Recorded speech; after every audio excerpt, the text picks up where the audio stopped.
Distant future of Adventure Time is probably the mystery I like the most in the whole series, because the few glimpses we've had show us a world that's very, very different, probably with several new apocalypses piled on top of each other.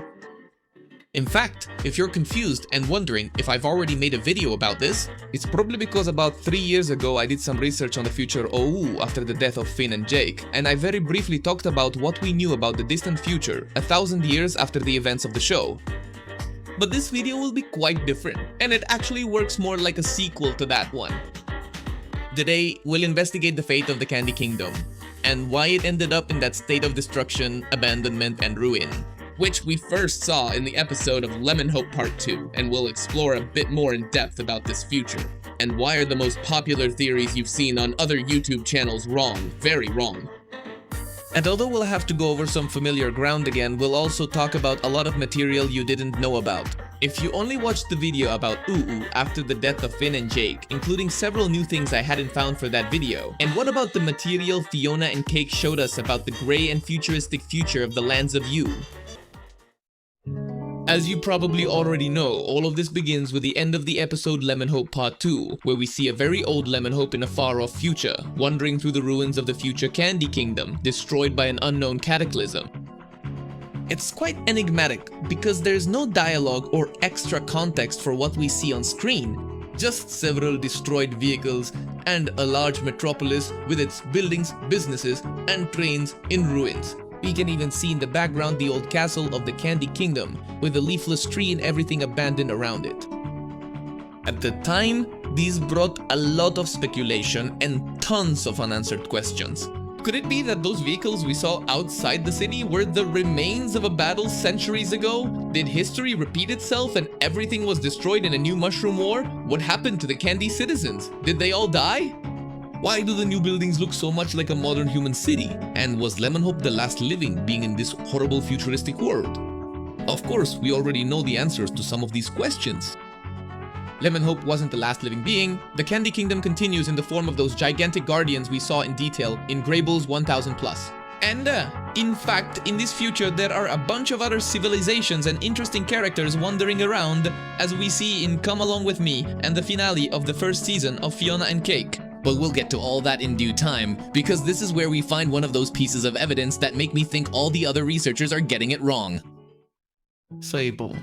A storyboard is a sequence of illustrations used as a guide for an audiovisual production, in this case serving as the basis to preview an animation before starting the actual production.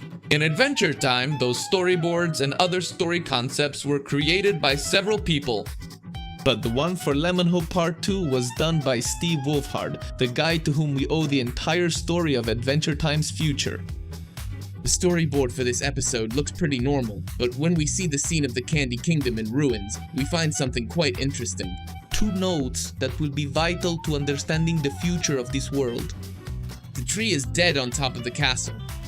The city is abandoned, not bombed. That last sentence is ridiculously important, because practically all the popular theories say that it was because of a war or a military conflict that the Candy Kingdom fell, following this cyclical theme that is so important for Adventure Time. But the scene designers were especially careful not to show the damage from a war or a confrontation. The city is abandoned for some other reason. In fact, the storyboard mentions that the vehicles outside the city are just futuristic candy flying cars, so they're just abandoned cars. Something made all the citizens flee from there, leaving the city to its fate for what seems to be weeks, centuries. The mystery continues with the episode of Mille Gravels. This one takes place entirely in the future, with Cuber as the main character, a rather clumsy alien who collects stories from the past that he calls Gravels. During the episode, he ends up trapped in U and uses Starchy's locator to call for rescue from some futuristic dogs that want to kill him. But what arrives is a gigantic guardian who picks up Cuber and brings him inside. What we can see thanks to this episode is that these guardians are a walking fortress that contains the Candy citizens inside in a state of suspended animation. While Cooper goes up in the elevator, we see what could be a recreation area or simply a living space. But it's deactivated with the lights off and all the Candy citizens hidden above in their prize capsules. This is very interesting because it shows us that the catastrophe was so great that it wasn't enough just to evacuate, but it was necessary to put the candy citizens in suspended animation. Suspended inside fully equipped walking fortresses so they could live in them, but choosing not to do so for some unknown reason. This is one of those elements that leaves a gigantic question mark whenever someone discusses it, because there's really no indication as to why it would have been necessary to leave everyone asleep while having the Guardians operational. I mean, the most plausible theory I saw on the internet was that the Candy Princess put all her citizens there because they did something really stupid. Or simply so she wouldn't have to deal with them while she solved some other problem on her own, with the easiest solution being to leave them asleep. And well, putting aside the fact that we can't even be sure if Bonnie Belle was the princess at that time, because we know she left the throne to Mentita after the traumatic events of Fiona and Cake Season 2, I guess the theory could be possible, since in the intro of Come Along With Me we can see what appear to be her hands inside a cell in the Ice Kingdom.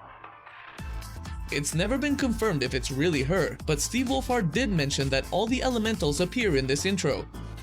So everything seems to point to it being Bonnie Belle or some future incarnation of the Candy Elemental. In that same intro, we see someone who seems to be Marceline, judging by the initials MMA on her telescope, and what many of us believe is that she's looking for Princess Bubblegum to rescue her. In the same episode where this intro appears, we see a giant guardian. So it's clear that everything is happening more or less at the same time. And most likely, all these little events are connected. Although, maybe I should mention that I still have one last bit of evidence left. If we go back to Milk Gravel's and look for the storyboard of the section inside the Guardian, we'll come across a brief deleted bit of dialogue that gives us our last clue. When Cubert is being attacked by the space dogs, he covers himself with one of the many prize capsules which accidentally releases one of the Candy citizens.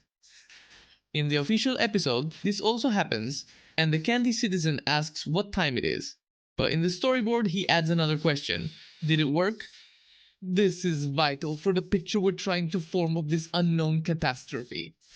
That word confirms to us that putting everyone in suspended animation was part of the plan to fight against the catastrophe, which narrows down the options for the type of catastrophe a lot. For example, I wouldn't ask that question if they just went in there out of concern for an attack from the Pup Kingdom, or if Princess Bubblegum forced them to do it because they were too dumb.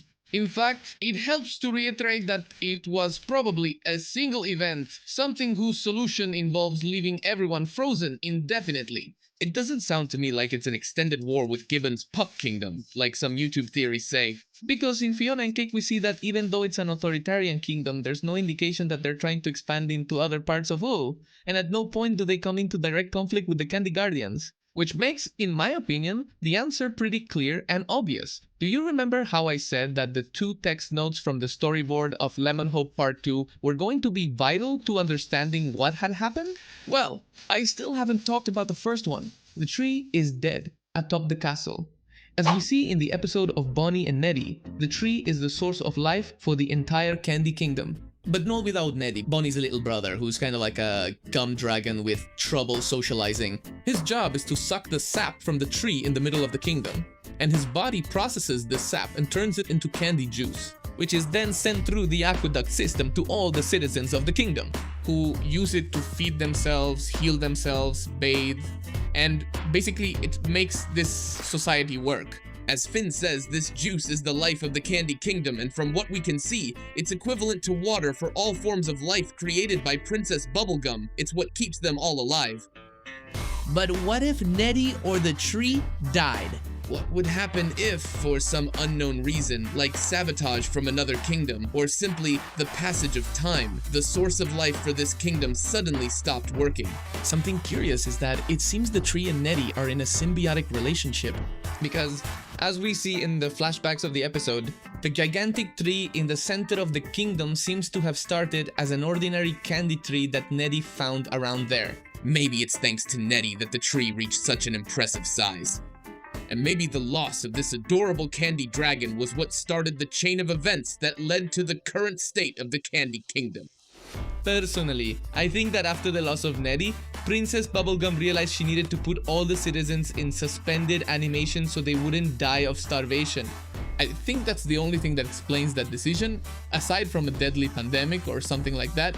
But of course, this is a much more dangerous world now, and she couldn't just leave them in capsules in an ordinary, empty kingdom. So the best idea she came up with was to improve the design of the Guardians and use them as walking fortresses where her people could hide while she looked for a solution. It's no coincidence there's an image of the castle with a beautiful blooming tree on one of the walls inside the Guardians' hall. That's her goal with all of this, to restore the Candy Kingdom. And if in fact the princess was caught and imprisoned by the Ice Thing while trying to rescue her people, then the Candy citizens have been trapped much longer than planned, and their fate depends on whether Marceline can get there in time to rescue Princess Bubblegum and whether they can find another way to create the sweet juice that kept their kingdom alive for hundreds of years. Or well, that's what I think. So, I hope you enjoyed this video, give it a like if you did, and subscribe for more videos like this. Comment if you think there's any evidence I accidentally missed, and I'll see you in the next video. Goodbye.